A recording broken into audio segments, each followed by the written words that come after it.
Oke Pak, tadi kan Bapak sempat cerita ya bahwa kita tuh harus nanam bunga matahari nih Pak.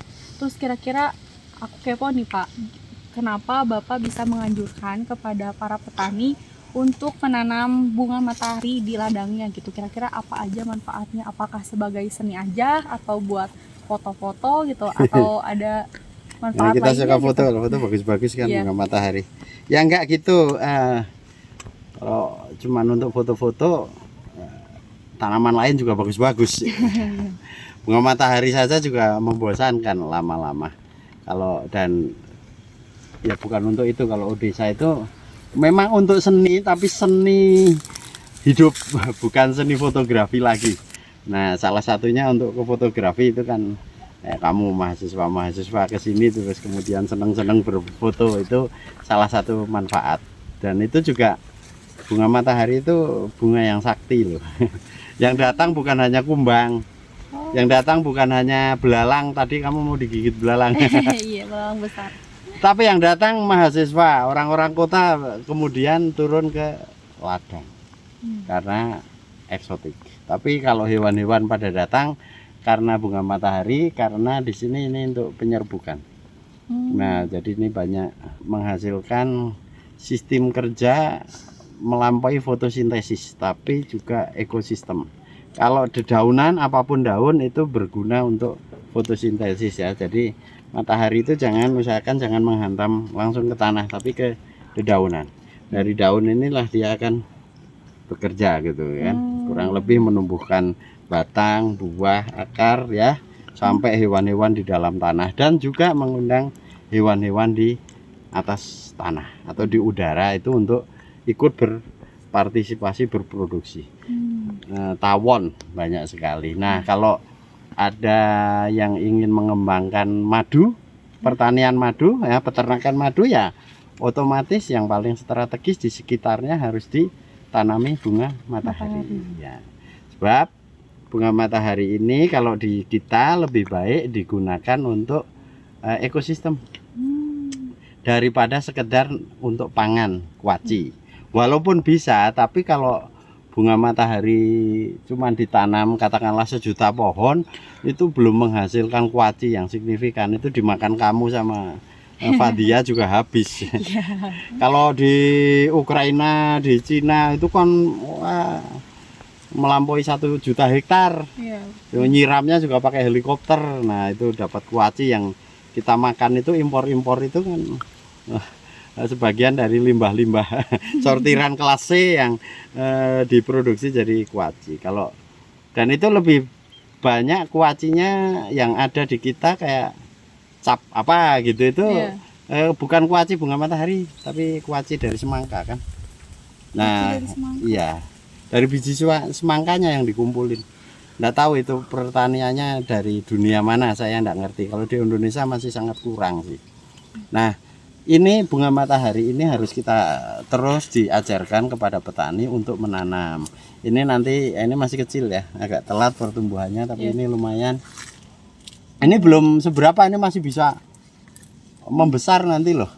Ini mungkin 3 minggu lagi kita ke sini nanti ya, kamu periksa ke sini bareng sama Pak Tardi. Ini kan belum menghasilkan kuacinya belum, masih lama ini. Tapi mekarnya sudah lumayan sempurna. Nah, ini Pak Tardi nanam ini kayaknya ada kalau 2.000 pohon ini. Tapi kan nggak kelihatan kan 2.000 itu di tengah kebun kopi dan kebun buah seperti ini jadi produktif, bagus.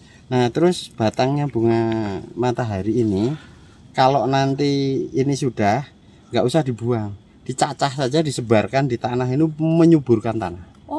Ya, dan daunnya kan ini ada lubangnya, terus gampang busuk kan. Kalau ini tidak seperti tanaman kayu-kayuan yang susah mengurai.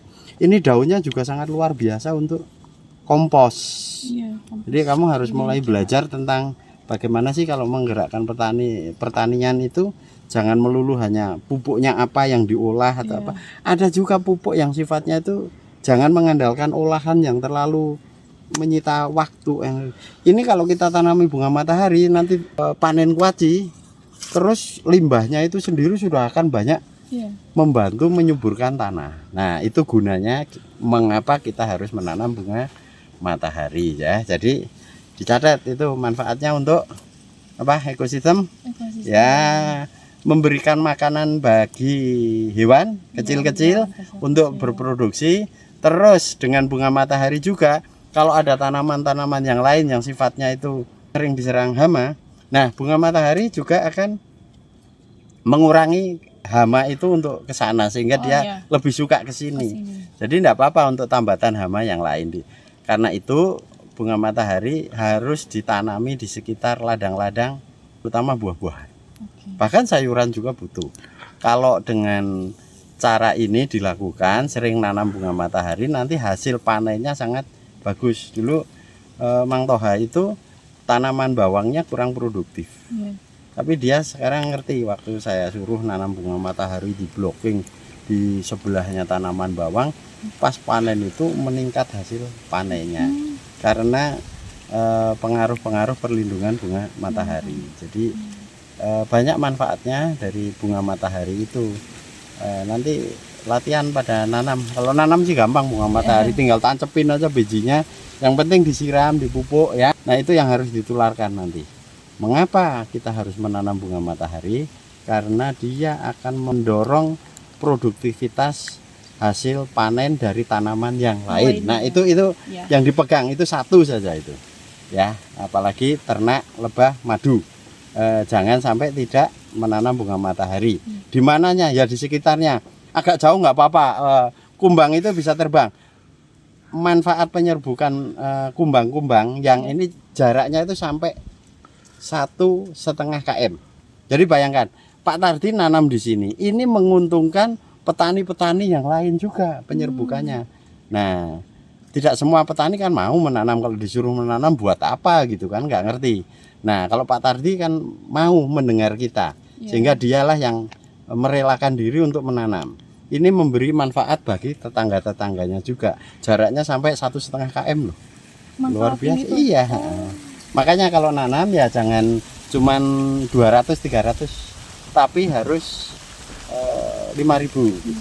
Pak Tardi kan nanam di sini 2.000, yang di sana 2.000, yang di sampingnya ada lagi 2.000. Jadi di desa ini ditolong oleh Pak Tardi dengan kesediaan dia menanam bunga matahari.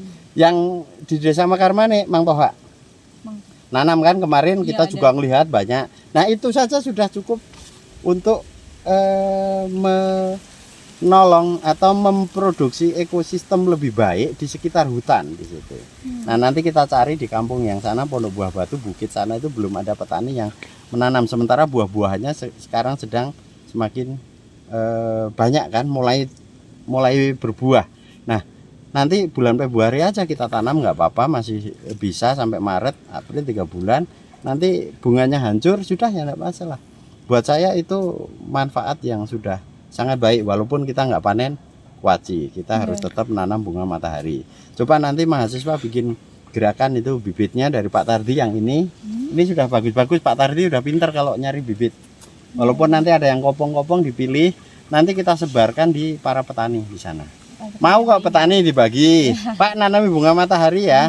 Mereka mau kalau cuman kayak gitu, walaupun nggak ngerti gunanya, seneng aja gitu. Nah, tapi kalau disuruh nanam 2.000 kayak gitu ya mereka agak susah. Nah, suruh aja dibagi. Berapa ya Pak? Saya numpang nanam bunga matahari, jangan ditebang ya ini. Itu mereka mau. Kan kamu sambil ngasih pohon buah. Nah, nanti saya akan kesini akan mau foto-foto lagi gitu. Lah, udah cara ngajari petani seperti itu. Nanti kalau mereka sudah merasakan seperti Mang Toha itu bawangnya meningkat pesat gara bunga matahari, ya Mang Toha nanam terus. Karena kalau ada bunga matahari, panen tanaman di sekitarnya akan semakin membaik begitu dan melindungi dari serangan hama. Oke, begitu.